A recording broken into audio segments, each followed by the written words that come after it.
Series 4 of Thomas & Friends is my all-time favourite. This is a series with many of my favourite stories. Of course, two of the best in my opinion are the series openers. Hello, you're watching Can You See Fish, and today I'll be talking about Granpuff and Sleeping Beauty. Granpuff and Sleeping Beauty are the first and second episodes of the fourth series of Thomas & Friends. The original stories were written by the series creator, the Reverend Wilbur Awdry, and narrated by Michael Angelis in the UK and George Carlin in the US. Here's the story. We open up at Tidmouth Sheds and Thomas is telling the engines a story. The story is about three little engines named Duke, Stuart and Falcon, who used to live on their own railway on a distant part of the island. Duke was old, but the engines all worked hard together.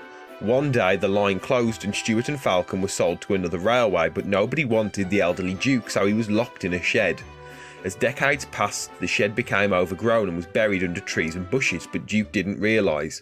We then cut back to Tidmouth, where the first story ends. Sleeping Beauty opens in a similar way to Granpuff, and Thomas agrees to finish the story. After a brief recap, we see a group of people talking to the Fat Controller about finding Duke.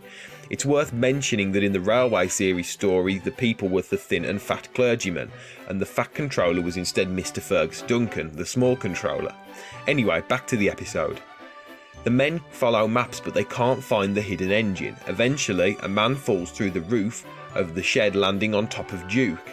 They then uncover the shed, and Duke is taken by road and then rail to the Skarloey Railway, where Stuart and Falcon welcome him. The story ends with the engines at Tidmouth Sheds stating that they enjoyed the story. These two stories are notable because they mark the first appearance of any narrow gauge engine in the show. Duke, Stuart and Falcon are all introduced, as well as Skarloey, Rheneas and Duncan all being seen. However, in some cases they are intended to be different characters. This episode marks the only appearance to date of Smudger, a careless engine who came off the rails one too many times and was turned into a generator. So, what are my opinions on these episodes? Well, whilst the scenes at Tidmouth are pointless and can be boring at times, they do take up a very small fraction of the episodes. The scenes on the Mid-Sodor and Skarloey railways are excellent and thoroughly engaging throughout.